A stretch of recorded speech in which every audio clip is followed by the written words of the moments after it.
அகிலமெங்கும் உள்ள தமிழ் நேயர்கள் அனைவருக்கும் பரம்பரை ஜோதிடர் உங்கள் மனோ பாலாஜியின் அன்பான வணக்கம்.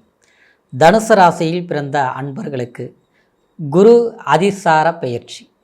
இந்த அதிசார பெயர்ச்சி உங்களுடைய ராசிக்கு 7ஆம் பாவகத்தில் இருக்கக்கூடிய குரு பகவான் 8ஆம் இடத்திற்கு பெயர்ச்சியாக போகிறாருங்க.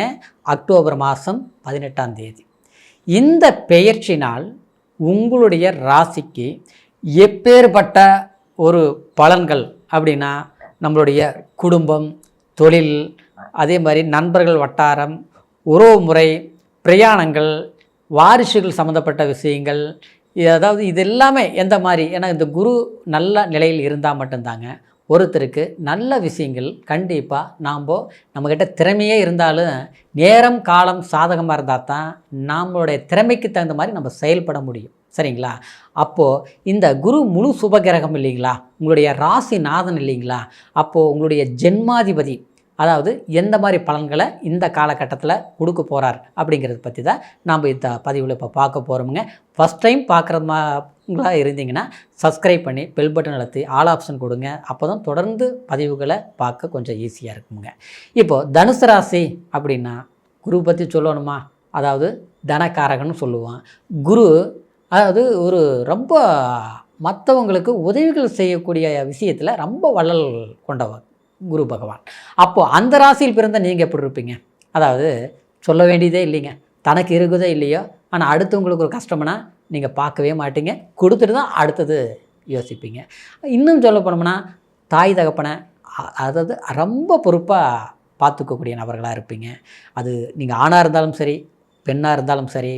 ஆனால் மனசுங்கிறது எல்லாருக்கும் ஒன்று தானே, கண்டிப்பாக அப்படி தான் இருப்பீங்க. அடுத்தவங்களுக்கு சொல்லி கொடுக்குறதுல வல்லமை, தப்பு பண்ணுறவங்கள திருத்துவீங்க. சொல்லி கொடுக்கக்கூடிய தொழில், அதே மாதிரி ஒரு குருமார்கள் பெரியவங்களை நேசிக்கக்கூடிய நபர்களா, அப்புறம் பார்த்தோம்னா ஒரு வேலை செய்கிற இடத்துல எல்லாரும் மதிக்கக்கூடியவங்களா, வீட்லேயும் ரொம்ப தெய்வீக பக்தியாக பொறுப்புள்ளவர்களாக வாழக்கூடியவங்க தான் இந்த தனுசு ராசிக்காரர். ஆனால் அப்பேற்பட்ட உங்களுக்கு சமீப காலமாக 4ஆம் இடத்துல போய் சனி உட்கார்ந்ததுலேருந்து கண்டிப்பாக குடும்பத்தில் சில நெருக்கடிகளை சந்திச்சிருப்பீங்க. எப்படின்னா நிம்மதி இல்லைன்னு சொல்லுவீங்க, புரியுங்களா? அந்த நிம்மதி ஏன் இல்லை அப்படின்னா, அதாவது ஏதோ ஒரு இறுக்கமான ஒரு சூழ்நிலை. ஏன்னா சனி பகவான் உட்காந்துருச்சு. அந்த சனி பகவான் உட்கார்ந்ததுனால வீடு கட்டுற விஷயத்தில் முழுசாக ஒன்றும் பண்ண முடியல, இடம் வாங்கலாம்னு நினச்சா கிரையும் பண்ண முடியல. அப்புறம் பார்த்தோம்னா அதாவது கட்டி முடிக்க வேண்டிய ஒரு விஷயங்கள் அப்படின்னா வேலைகள், பணம் போட்டோம்னா முதலீடு போட்டாச்சுங்க, இப்போ பார்த்தோம்னா இன்ஜினியர் வரல, தள்ளியே அந்த வேலை போயிட்டுருக்குதுங்க. என்றைக்கோ கிரகப்பிரவேசம் பண்ணியிருக்கணும், கடன் வாங்கி லோனை வாங்கி எல்லாம் பண்ணிட்டேன், பண்ண முடியல. ஏன்னா சனி போய் 4ஆம் பாவகத்தில் உட்காரும்போது அது வீடுங்கிற ஒரு ஸ்தானம். சிலருக்கு பார்த்தோம்னா வண்டி வாகனம் இந்த சம்மந்தப்பட்ட ரீதியில் ஒன்று எடுத்துங்க, பார்த்தா அது வந்து தப்பாகி போச்சு, கரெக்டாக நான் சூஸ் பண்ணல, இல்லையா பொருளாதார ரீதியில் மறுபடியும் நஷ்டத்துக்கு விற்கிற மாதிரி ஆயிடுச்சு வண்டி வாகனங்கள். சரிங்களா? இல்லை வாங்கினதுலேருந்து பார்த்தோம்னா சிறு பாதிப்புகள் ஆகிட்டே இருக்குது, சென்டிமீட்டர் செட் ஆகலை, அதனால் வந்து நஷ்டங்கள் சந்திச்சிட்ருக்கிறேன், அதனால் மருத்துவ செலவுகள் இதெல்லாமே ஏற்பட்டுருச்சு, சிறு பாதிப்புகளை சந்திச்சிட்டேன் அப்படிங்கிற ஒரு சூழ்நிலையில் எல்லாமே இந்த சனி 4ஆம் இடத்துல இருந்து பாதிப்புகளை கொடுத்தது. இந்த ஒரு காலகட்டத்தில் சனி வந்து அதாவது பாதிப்புகள் கொடுக்கக்கூடிய நிலையில் இருந்த நிலைப்பாட்டில் உங்கள் ஜென்மாதிபதி குரு 7ஆம் இடத்துல இருந்தது கடந்த காலத்தில். இந்த அக்டோபர் மாதம் 7ஆம் இடத்துல இருக்கக்கூடிய குரு 8ஆம் இடத்துக்கு ஆகுது. 8ஆம் இடத்துக்கு வரதுல என்ன நமக்கு ஸ்பெஷல் அப்படின்னு பார்த்தோம்னா, குரு 7ல் இருந்தால் நல்லது, உங்கள் ஜென்மத்தை பார்த்துட்டு இருந்தது அது நல்லது தான். ஆனால் இருந்தாலும் நமக்கு கரண்ட்டை கொடுத்து பீஸ் கரையர் காட்டின மாதிரி. ஆனால் குரு சனி வந்து 4ஆம் இடத்துல இருந்து கெடுத்துட்டார். சரிங்களா? அப்போ அந்த பலன்களை முழுசாக நம்மளால் அனுபவிக்க முடியும். அடுத்து பார்த்தோம்னா 3ஆம் இடத்துல ராகு இருந்தது கூட உங்களுக்கு அவ்வளோ நல்லதில்லை. அண்ணன் தம்பினால பிரச்சனை, அக்கா தங்கச்சினால பிரச்சனை, கூட பிறந்தவங்களால சிக்கல்.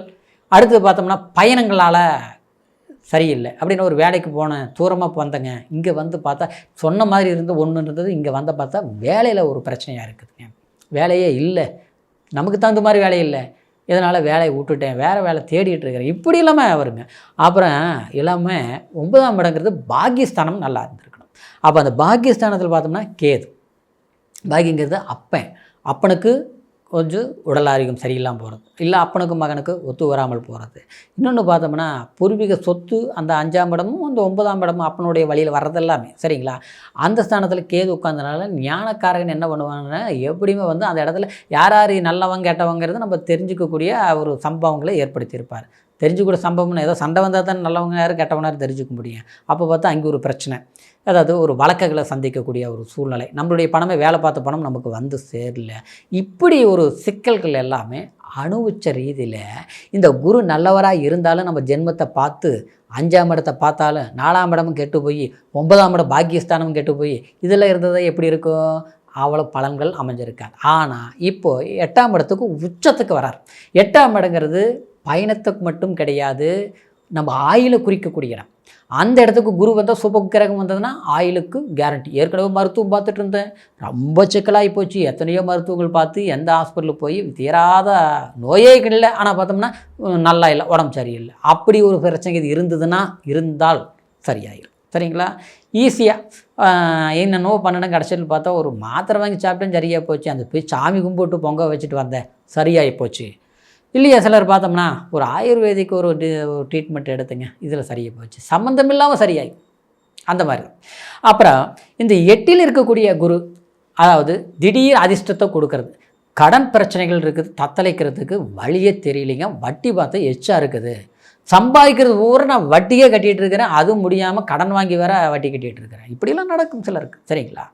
அதாவது அந்த மாதிரி சிக்கல் இருந்ததுன்னா ஈஸியாக ஒரு லாபத்தை எதிர்பார்க்குறது, ஒரு தொழிலில் தொடங்குறது, இல்லையா ஒரு பெரிய மனிதன்கிட்ட இருந்து ஒரு குறைந்த வருமானம் ஏதாவது வர்றது சரிங்களா, வருமானம் இன்ட்ரெஸ்ட் கம்மியாக கொடுக்கறது, இந்த மாதிரி ஒரு நல்ல விஷயங்கள் நடக்கும். இந்த குரு பகவான் என்ன பண்ணுறாருன்னா அதாவது 5ஆம் பார்வையாக உங்களுடைய 2ஆம் இடத்தை மன்னிக்கணும், உங்களுடைய ராசிக்கு அதாவது 5ஆம் பார்வையாக அதாவது ஜாதகருக்கு 2ஆம் இடத்தை பார்க்குறதுனால 2ஆம் இடங்கிறது ஒருத்தருக்கு தனஸ்தானத்தை குறிக்கக்கூடிய இடம். அப்போது அந்த ஸ்தானம் பலம் பார்க்கும்போது அதாவது இந்த 8ஆம் இடத்தில் இருக்கக்கூடிய குரு உங்களுடைய ஜென்ம ரீதியில் 2ஆம் இடத்தை 12ஆம் இடத்தை பார்க்குறதுனால 5ஆம் பார்வையாக விரயங்கள் உங்களுக்கு கண்டிப்பாக சுப விரயங்கள் நீங்கள் பண்ணுவீங்க. அப்படின்னா ஒரு பக்கம் கடன் வாங்கி கடன் கட்டுவீங்க சரிங்களா. 5ஆம் பார்வை 12ஆம் இடம் விரயஸ்தானம் தானே, அதாவது 8இல் இருக்கக்கூடிய குரு 12ஆம் இடத்தை பார்க்குது இல்லையா, அது சுப விரயங்கள் பண்ணுவீங்க.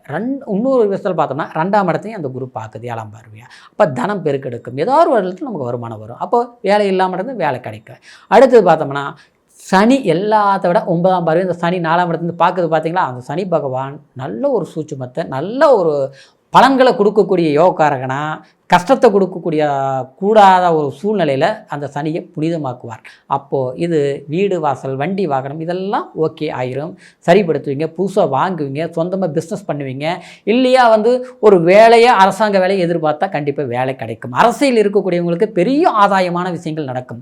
ஆன்மீகத்துறையில் வேலை செய்துட்டு இருக்கிறவங்களுக்கு ஒரு பொது சேவையில் உங்களை யாருன்ட்டு அடையாளப்படுத்தக்கூடிய ஒரு அங்கீகாரத்தை கண்டிப்பாக இந்த குரு பகவான் திடீர் புகழின் உச்சியை அடையக்கூடிய யோகத்தை தனுசு ராசி நேயர்களுக்கு ஏற்படுத்துவார்ங்கிறது எந்த ஒரு மாற்று கருத்தும் கிடையாது.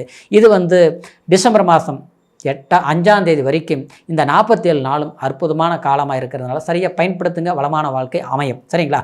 இப்போ சொன்ன பலன் கோச்சாரங்கிறது ராசியை வச்சு சொல்கிறது, இருந்தாலும் லக்னத்தை வச்சு புனிதமான ஒரு அற்புதமான யோகங்கள் நம்ம ஜாதகத்தில் எப்படி இருக்குது, இந்த பிரபஞ்சம் நம்ம பிறக்கும்போது என்ன கர்ம பலனை சுமந்து பிறந்திருக்கிறோம், எதை அடைய நம்ம வந்திருக்கிறோம் சரிங்களா, எந்த மாதிரி யோகங்கள் நம்ம ஜாதகத்தில் இருக்குது, அது பிறப்பு ஜாதகத்தில் தான் தெரியும் சரிங்களா. அதனால் உங்களுடைய ஜாதகத்தையும் ஒரு முறை பார்த்துக்குங்க, அதுதான் முழுமையான பலன்களை தெரிஞ்சுக்க முடியும். அப்படிங்கிறதுனால உங்களுடைய ஜாதகத்தை நம்மகிட்ட பார்க்கணும் நீங்கள் நினச்சிங்கன்னா கீழே இருக்கிற நம்பருக்கு ஃபோன் பண்ணி உங்களுடைய date of birth time place மூணையும் தெரியப்படுத்தி உங்களுடைய ஆயுள் பலன் ஜாதகங்களை யோக பலன்களையும் அற்புதமாக தெரிஞ்சுக்கிட்டு இனி வரக்கூடிய காலத்தை சரியாக பயன்படுத்துங்க. தனுசு ராசி நேயர்கள் அன்பானவர்கள், அவங்க அற்புதமான வாழ்க்கை அமைய வேண்டும்ங்கிற ஒரு வாழ்த்துக்களோட மீண்டும் அடுத்த பதிவில் சந்திக்கிற வரைக்கும் வணக்கம்.